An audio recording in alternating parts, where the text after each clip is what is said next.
अस्सलाम वालेकुम। मेरा चैनल परनिया वॉइस में आप सबको खुश आमदीद। गाइस, आपसे उम्मीद की जाती है वीडियो को लाइक करें और चैनल को भी सब्सक्राइब कर दें। शुक्रिया। गाइस, आज मैं एक नावल के साथ आपकी हाजिर खिदमत हूँ। चलिए चलते हैं नावल की जानिब, जिसका नाम है फ़र्क। बेनिश उर्फ बीनी के अब्बा अमीर नहीं थे। बस इतना था कि शाम को घर वालों के लिए रोटी का इंतज़ाम हो जाया करता था, भले रूखी सूखी ही क्यों ना हो। रोटी तो रोटी होती है। सुबह कभी कभी पराठे बन जाते और साथ आलू का सालन।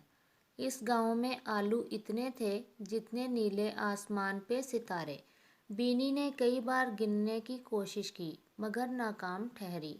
आलूओं का भी शुमार नहीं और सितारों को गिनना भी नामुमकिन सी बात है।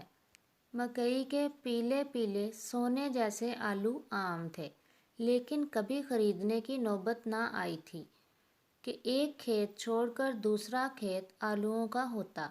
लोग आलू चुन चुन कर थक जाते, पर रिस्क ख़त्म ना होता था। इस गांव ने बीनी के ख्याल से पूरे पाकिस्तान को आलू जाते होंगे। आलूओं के साथ अपने वतन की मिट्टी, इसकी खुशबू इतनी प्यारी, दिल मोह लेने वाली होती कि जी चाहता कि बंदा मुट्ठियाँ भर भर फांक जाए। गाँव की मिट्टी सच्ची जो होती है, मिलनसार, मोहब्बत से भरी, पुरखलूस। इसमें शक की कोई गुंजाइश नहीं होती। नीला आसमान बिन्नी पर झुका हुआ था। घास पर तितलियां उड़ रही थीं। इतनी हरियाली इसके इर्द गिर्द थी कि अल्लाह की मोहब्बत साफ सुनाई देती थी। दुनिया इतनी खूबसूरत है तो जन्नत कैसी होगी। ऐ अल्लाह, आप मेरे गांव को भी जन्नत में ले जाना, मुझे इससे मोहब्बत है।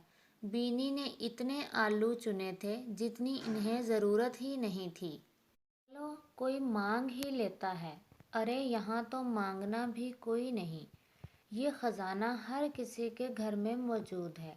सच है, आलू सरापा मोहब्बत है।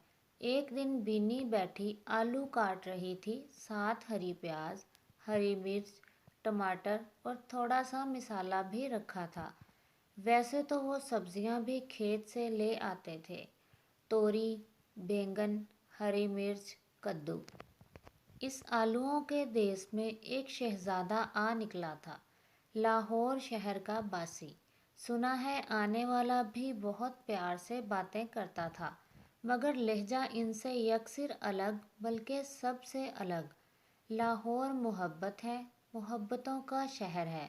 इसकी ब्लैक चेक की पैंट शर्ट और काली बड़े बड़े शीशों वाली ऐनक। जब इसने बताया कि ये इतनी भारी मोटरसाइकिल इसकी है, तब कपास चुनते, घास के गट्ठड़ उठाए सब इसे देखते रह गए थे। बिल्कुल फिल्मों वाला हीरो। ज़रा सा झुककर बाइक पर बैठा था, फिर नीचे उतरा। हर औरत ने इसे रुक कर देखा था। लगता है शहर से आया है, मगर आया किसके घर है।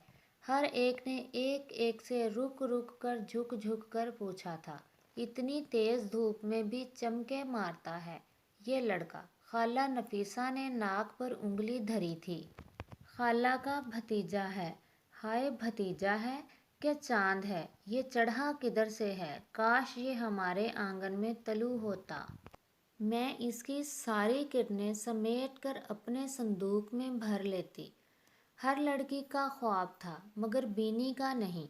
हम मिट्टी के पाले हुए लोग हैं, हर वक्त मिट्टी में मिट्टी होते रहते हैं। हमारा इनका क्या जोड़।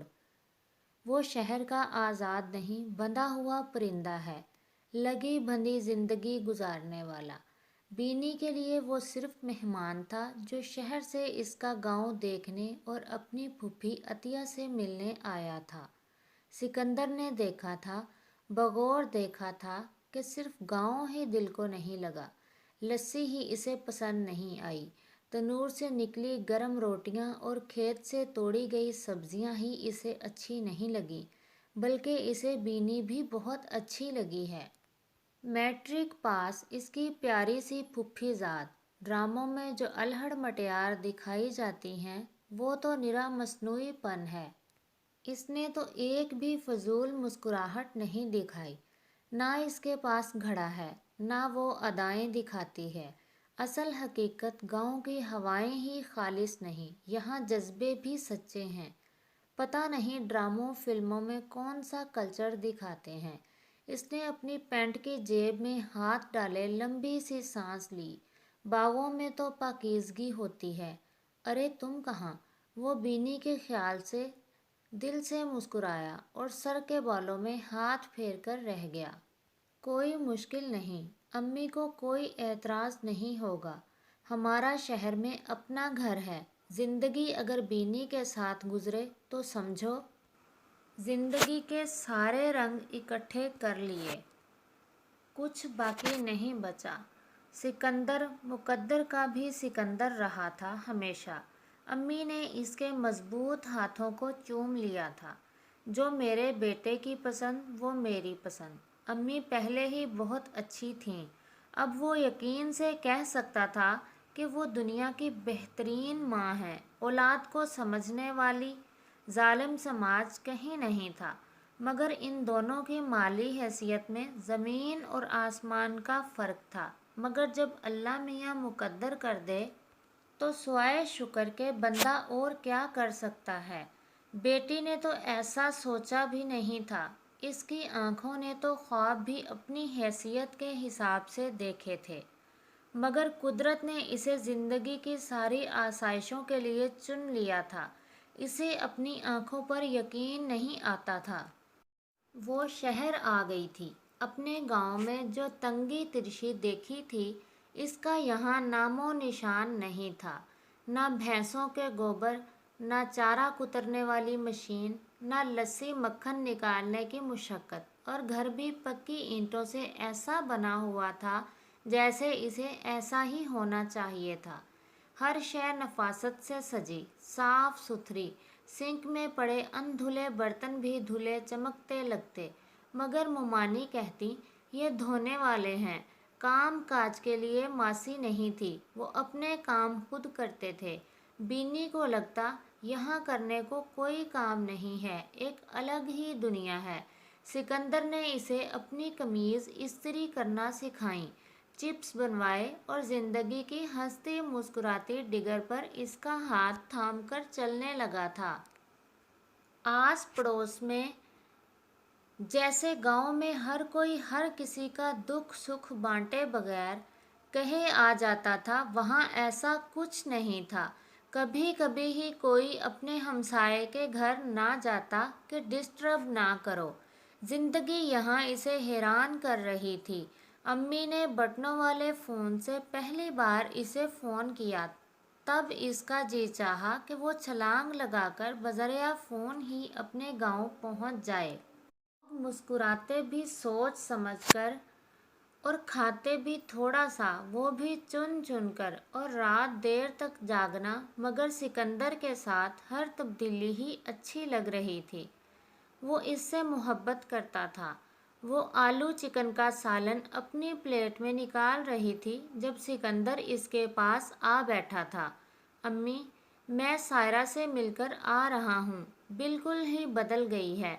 मिडिल क्लास फैमिली से उठकर मोहतरमा इस्लामाबाद के पॉश एरिया में क्या पहुँची। हर एक की ही खूब खबर ले रही हैं कि यूँ है वो क्यों है। अभी आंटी से कह रही थी कि हर कमरे में एसी लगवाएं। एसी के बगैर गुजारा नहीं है, और वो भी बहुत महंगी महंगी फरमाइशें कर रही थी। आंटी तो हैरान थी ही, मैं भी देखता रह गया इसके बदले अंदाज। उफ खुदाया, कैसे लोग रंग बदलते हैं, अपनी हैसियत ही भूल जाते हैं। हर एक ने बुरा मनाया है सायरा की हरकत का, मगर इसे परवाह ही नहीं। मुमानी भी हंस पड़ी और बीनी भी। इसने गौर से सारा किस्सा सुना था। पता नहीं कौन थी, मगर ऐसा नीचपन, अंदर की भूख तो मिटी नहीं, बाहर से खा भी लिया तो किस काम का, इसने सोचा। और मुस्कुराते हुए सिकंदर के साथ अपने कमरे की तरफ बढ़ने लगी थी, जहाँ हर तरह का आराम इसका मुंतज़िर था। आहिस्ता आहिस्ता वो इस घर के सारे तौर तरीके सीखने लगी थी। बहुत कुछ सीख भी गई थी। जो सीखना बाकी था वो पूरी लगन से तैयार थी। देखो बेटी, इस शायरा वाले किस्से में तुम्हारे लिए भी एक सबक है। कभी भी गांव जाकर अपनी माँ से ऐसी फरमाइशें ना करने बैठ जाना कि चिकन खाना है या एसी लगवा लें या फिर दूसरी ज़रूरियात। यहाँ सब होना एक आम सी बात है, मगर तुम्हारे यहाँ तुम्हें मालूम ही है, तुम अच्छी तरह जानती हो। सो प्लीज़ जब भी हम गांव जाएं ऐसी कोई बात ना करना जिससे तुम्हारे घर वालों को तकलीफ़ पहुँचे। तुमने मेरी बात समझ ली है ना? आखिर में वो मुस्कुराते हुए इसके पास आ बैठा था। वो समझती थी कि कम सहूलियात होना, गांव में रहना और गरीब होना, इत्मीनान से जीना कोई बुराई नहीं। सिकंदर ऐसा नहीं सोचता। ऐसी बातें बेमायनी हैं। आज जब इसने बेटी की पेशानी को तका था, इस पर मोहब्बत भरी निगाह डाली, बल्कि इस पर थूक दिया था। बेटी ने अपना चेहरा दुपट्टे से साफ किया था। सामने बड़े से आईने में अपना आप संवारता सिकंदर भी आम इंसान ही था, जैसे सारे होते हैं। पसीने की नन्ही सी पहली बूंद कमरा ठंडा होने के बावजूद इसका माथा चीर कर बाहर आ गई थी। फर्क हफ्ते भर में ही जाहिर हो गया था, बस इसने ही ध्यान नहीं दिया था। ये नावल तो पहुंचा अपने इख्तिताम तक। बहुत जल्द हाजिर होते हैं किसी नए नावल के साथ। तब तक के लिए अल्लाह हाफिज़, फ़ी अमानिल्लाह।